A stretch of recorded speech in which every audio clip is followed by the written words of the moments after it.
MP MKS में आपका बहुत बहुत स्वागत है। जैसा कि आपको पता है कि पीएनएसटी में बहुत कम अंक वालों का भी सिलेक्शन होने वाला है। तो यहाँ पर हम जानेंगे कि अगर आपका जनरल, ओबीसी, एससी या एसटी कितने कम अंकों तक आपका सिलेक्शन हो जाएगा।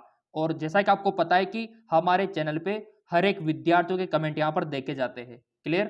तो पहले तो हम आपको मेरिट लिस्ट के बारे में बताएंगे, ठीक है। बहुत ज़्यादा कमेंट आ रहे थे। उसके बाद हम आपको एलिजिबल लिस्ट, दो लिस्टें होती है आपकी। एक होती है आपकी एलिजिबल लिस्ट यानी कि योग्य। आपको पता है कि एलिजिबिलिटी का मतलब होता है योग्य, तो एक लिस्ट ये होती है और दूसरी होती है मेरिट लिस्ट। दोनों के बारे में चर्चा हम यहाँ पर करेंगे। तो सबसे पहले एलिजिबल लिस्ट देख लो। तो विद्यार्थियों, पीएनएसटी में बहुत ही कम अंक वालों का, जिनके बहुत ही, अगर 100 में से 10%, 20%, ठीक है, ये अंक हासिल किए हैं ना, उनका भी यहाँ पर नाम आ जाता है एलिजिबल लिस्ट में। तो यहाँ पर आपको अगर नाम आ जाता है तो कुछ बिल्कुल नहीं होना है, ठीक है। क्योंकि ये जो एलिजिबल लिस्ट होती है, इनमें आप देख लो, ये प्रूफ के साथ, ये हमारे पास प्रीवियस ईयर की लिस्ट है। तो इसमें बहुत कम वालों का भी यहाँ पर नाम आप देख सकते हो, नंबर यहाँ पर देख सकते हो। तो यहाँ पर इस बार आपका भी जो एलिजिबल लिस्ट आएगी, उसमें जिनके बहुत कम नंबर आए, बहुत कम मार्क्स आए, उनका भी नंबर यहाँ पर आएगा, ठीक है। बट उसका मतलब ये नहीं होता कि आपका सिलेक्शन हो गया। ये बहुत महत्वपूर्ण जानकारी है आपके लिए। काफ़ी सारे विद्यार्थी तो ये सोच लेते हैं कि हाँ, हमारा मेरिट लिस्ट में नाम आ गया तो हमारा चयन हो गया। ऐसा बिल्कुल भी नहीं है। यहाँ पर बहुत ही कम अंक वालों का भी, इधर देखो आप, जिनके 5-5 नंबर आ रहे हैं, 10-10 नंबर, 11-11 नंबर, उनका भी एलिजिबल लिस्ट में नाम आ जाता है। ये हमारे पिछले साल की लिस्ट यहाँ पर देख लो आप, ये है एलिजिबल लिस्ट। क्लियर? अब आपको मेरिट लिस्ट भी हम आपको दिखाएंगे, चलो दिखा देते हैं यहाँ पर। इसके बाद आता है आपकी मेरिट लिस्ट। तो देखो विद्यार्थियों, यहाँ पर ये रोल नंबर देख लो, ये इनकी रैंक देख लो, ये कैंडिडेट का नाम, फादर्स नेम, ठीक है, और ये इनका 150 में से नंबर कितना हासिल किया। तो ये आपकी मेरिट लिस्ट रहने वाली है प्रीवियस ईयर की। तो इसकी मदद से आप समझ सकते हो कि जो मेरिट लिस्ट होती है, उसमें तो बहुत कम वालों का भी नंबर आ जाता है। जिनके 36 है, उनका भी मेरिट लिस्ट में नाम आ जाता है। ये लिस्ट देख लो प्रीवियस ईयर की। यहाँ तक कि जिनके 30 भी है ना, उनका भी नंबर आ जाता है। यहाँ तक कि 29 वालों का भी आ जाता है मेरिट लिस्ट में। तो मेरिट लिस्ट में नंबर आने का मतलब सिलेक्शन बिल्कुल नहीं है, ठीक है। अब आप बोलेंगे सर, तो फिर कब सिलेक्शन हमारा श्योर होगा, कब मान सकते हैं कि हमको कॉलेज मिल जाएगा? तो उसका जो भी सॉल्यूशन है हम आपको बताएंगे। बट यहाँ पर एलिजिबल लिस्ट में नाम आ जाए तो कुछ मत होना, मेरिट लिस्ट में नाम आ जाए कुछ मत होना। यहाँ पर जिनके बहुत कम अंक है ना, उनका भी आ जाता है। तो चलिए अब फाइनल लिस्ट यहाँ पर देख लेते हैं। विद्यार्थियों, यहाँ पर आपने क्या सीखा कि अगर एलिजिबल लिस्ट में नाम आ गया तो बिल्कुल भी सिलेक्शन श्योर नहीं है। मेरिट लिस्ट में नाम आ गया तब भी कंफर्म नहीं है कि आपका सिलेक्शन होगा। फाइनल जो आपकी अलॉटमेंट लिस्ट आएगी, नंबर 3, इससे श्योर होगा आपका सिलेक्शन। और वो यहाँ पर आप देख सकते हो, अलॉटमेंट लिस्ट। तो इसमें कितने अंकों तक का नाम आ जाएगा अभी, जिन्होंने अभी हाल ही में एग्जाम दिया, वो हम यहाँ पर जानने वाले हैं, ठीक है। तो आपके कमेंट यहाँ पर देख लेंगे। और जैसा कि आपको पता होगा कि 150 का आपका टोटल मार्किंग थी। तो 150 में से कम कितना नंबर आना चाहिए कि हमको गवर्नमेंट कॉलेज यहाँ पर मिल जाए, ठीक है ना। तो चलिए यहाँ पर देख लेते हैं। बट उससे पहले मैं आपको बताना चाहूँगा, काफ़ी यहाँ पर विद्यार्थी काफ़ी सारे जो बोल रहे थे सर हमको तैयारी करनी है, तो तैयारी तो हमने शुरू करवा दी है। देखो सिंपल सी बात है, और उसका प्रोसेस बहुत ही सिंपल है। काफ़ी सारे विद्यार्थियों के कमेंट भी आ रहे थे, सर हमको मेरिट लिस्ट चाहिए, हमको एलिजिबल लिस्ट चाहिए। तो ये एक काम करो, आप गूगल प्ले स्टोर पे जाओ, एमकेएस एकेडमी सर्च करो, ये ऐप डाउनलोड कर लो आप। लिंक डिस्क्रिप्शन में दे रखा है इसका। यहाँ पर आपको मेरिट लिस्ट भी मिल जाएगी, आपको यहाँ पर एलिजिबल लिस्ट भी मिल जाएगी, यहाँ पर आपको काउंसलिंग की जानकारी भी मिल जाएगी, और तैयारी भी कर सकते हो। लिंक डिस्क्रिप्शन में दिया हुआ है।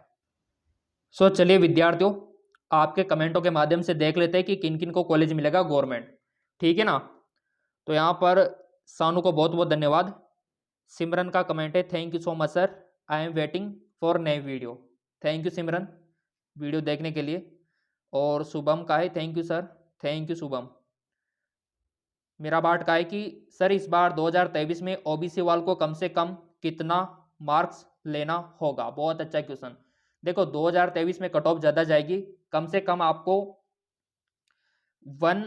150 में से कम 50% अंक आपको लाने होंगे। पूरे पेपर का 50% यानी कि 75 के लगभग आपको लाने होंगे 2023 में। उसके लिए तैयारी हमने शुरू करवा दी है। अगर आपको अच्छा कॉलेज चाहिए ना तो 70 से 75 के बीच, तो तैयारी हमने शुरू करवा दी है एमकेएस एकेडमी ऐप के माध्यम से। उसका लिंक नीचे भी दे रखा है डिस्क्रिप्शन में, डाउनलोड कर लेना। स्पॉट गेमिंग सर मेरे 61 है जनरल AWS, तो 61 है ना, तो यहाँ पर थोड़ा मुश्किल रहेगा।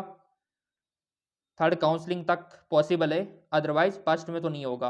अंजलि सर DME की कितनी काउंसलिंग के बाद DHS की काउंसलिंग होती है? बहुत अच्छा क्वेश्चन है अंजलि का।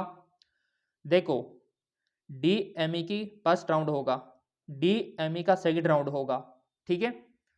उसके बाद जो सीटें वैकेंट रह जाती है फिर DHS में हो जाता है, यानी कि DME का फर्स्ट या सेकंड राउंड होता है फिर DHS आ जाता है, ठीक है। प्रिया थैंक यू सर, हम सब की इतनी हेल्प करने के लिए thank you Priya, thank you so much. Muskan Mishra का है कि thank you so much sir, आप हर कमेंट का रिप्लाई देते हैं। देखो आप सभी लोगों का प्यार है, आप भी हमें इतना सपोर्ट करते हो लाइक के माध्यम से। लाइक आप बिना कहे कर देते हो वीडियो को, तो यही हमारे लिए मोटिवेशन रहता है। और वीडियो को शेयर अवश्य कर दिया करो जो भी आपका फ्रेंड सर्कल है उनको, ठीक है, ताकि उनको भी पता लगे। और PNST की तैयारी हम करवा रहे हैं, अभी फॉर्म आएंगे ना फरवरी वाले, तो उनके लिए तो एमकेएस एकेडमी पे आप तैयारी कर सकते हो लाइव क्लास के माध्यम से।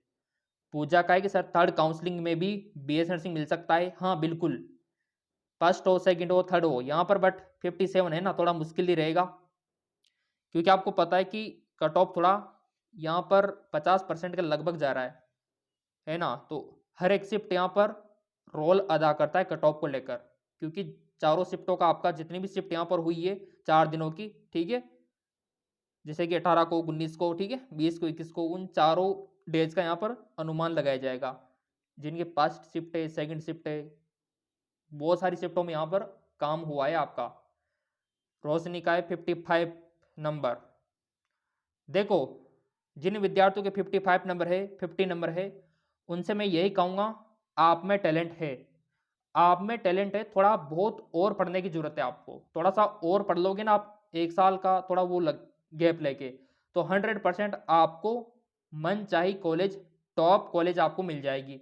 और उसके लिए हमने तैयारी शुरू करवा दी है एमकेएस एकेडमी ऐप के माध्यम से।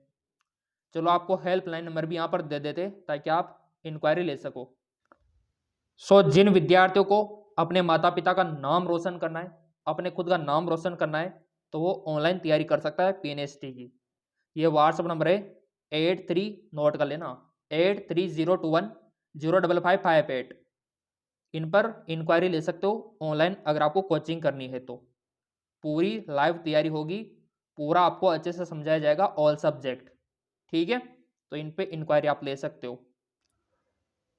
चलिए प्रिय विद्यार्थियों बढ़ते आगे की ओर। अंजलि का कमेंट है सर DMA की कितनी काउंसलिंग के बाद, ये हमने आपको रिप्लाई दे दिया अंजलि, ठीक है। निकिता माउर सर अगर मैं फर्स्ट राउंड में काउंसलिंग नहीं करवा पाती तो सेकंड राउंड में पार्टिसिपेट कर सकते हैं? देखो मुश्किल है निकिता, मुश्किल है। देखो अगर आपको सेकंड काउंसलिंग करवानी है तो फर्स्ट भी करवानी होगी, है ना, क्योंकि हर साल PAB का अलग अलग नियम आता है। तो फर्स्ट वाली भी करवा लेना, क्योंकि सेकंड के कोई पैसे आपके नहीं लगेंगे, ऑटोमेटिक आपकी सेकंड हो जाएगी। रेशमी का है कि 63 नंबर है OBC, क्या होगा? तो देखो 150 नंबर का टोटल पेपर, इसका 50%, ये नंबर भी अगर इनसे भी कम आ रहे तो दिक्कत हो सकती है, ठीक है। तो कम नंबरों का मतलब इतना भी नहीं कि आप बिल्कुल ही 50% से भी नीचे जा रहे हो, है ना। तो जिनके 55 है 60 है ऐसा कुछ है, आपका तो थर्ड काउंसलिंग तक हो सकता है, बट जिनके 55-60 है ना, तो आप अगेन तैयारी करके आसानी से अच्छा कॉलेज पा सकते हो। Aarti thank you so much sir information देने के लिए, थैंक यू आरती। शालिनी का कमेंट है सर मेरे 55 है EST में, मुझे काउंसलिंग करवानी चाहिए या नहीं? देखो काउंसलिंग आप करवा लो, कोई दिक्कत नहीं। अगर कॉलेज मिल गया तो ठीक है, नहीं मिला तो आपका पेमेंट वापस हो जाता है, रिफंडेबल, ठीक है। Roshni, thank you so much sir information देने के लिए, thank you Roshni. Reshma, sir क्या BS नर्सिंग वालों को हॉस्पिटल में रहना जरूरी है गवर्नमेंट? हाँ देखो, वहाँ पर आपको ट्रेनिंग दी जाएगी ना, तो रहना तो पड़ेगा हॉस्टल में या फिर कहीं पर भी। हॉस्टल में ना रहो तो कोई दिक्कत नहीं, आप रूम लेके भी रह सकते हो, ठीक है। हिमांशु यादव, 63 नंबर है आपके OBC में, तो फर्स्ट में तो नहीं होगा, सेकंड में भी नहीं होगा, तो चाहे तो आप अगेन प्रिपरेशन कर सकते हो, बट फर्स्ट काउंसलिंग में थोड़ा मुश्किल रहेगा आपके लिए, ठीक है। दीक्षा का है कि सर मेरे 50 नंबर है, 50 पे तो आपको दीक्षा यहाँ पर अगेन तैयारी कर लेनी चाहिए, हमारा तो ये रिकमेंडेशन रहेगा, क्योंकि आपके इस बार 50 नंबर आ गए ना, तो अगली बार तो आपके वही 80 के लगभग जाएंगे, सिंपल सी बात है। तैयारी हमने शुरू करवा दी है। राधिका का है 45 नंबर पे, तो होगा ही नहीं। Thank you so much sir, thank you, आप सभी को बहुत बहुत धन्यवाद। यहाँ पर अंचल का है कि सर 55 पे, 55 वालों का तो देखो मुश्किल है, अगेन तैयारी करो ना आप, नंबर अच्छे हैं आपके, नंबरों में कोई कमी नहीं है। 65 वालों का चांस है यहाँ पर ESC में। 56 पे तो मुश्किल है अर्जुन। मानसी, सर पिछली बार ESC का कट ऑफ क्या गया था? पिछली बार गया था आपका 63 के करीब ESC ST वालों का। यहाँ पर है एचटेक, सर 86 नंबर है, समझो हो गया आपका, तो कॉन्ग्रेचुलेसन, 100% सिलेक्शन है आपका, ठीक है। नंद कुंवर का है कि 66 ESC, आपका भी हो जाएगा, ठीक है।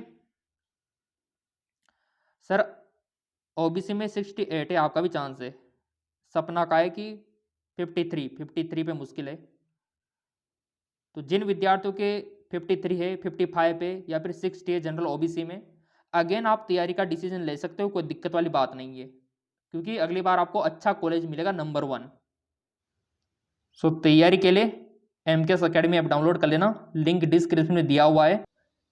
सो अगर विद्यार्थियों को फिर भी कोई दिक्कत आती है ऑनलाइन कोचिंग लेने में, तो ये WhatsApp नंबर है, WhatsApp आप कर सकते हो। ओके, धन्यवाद।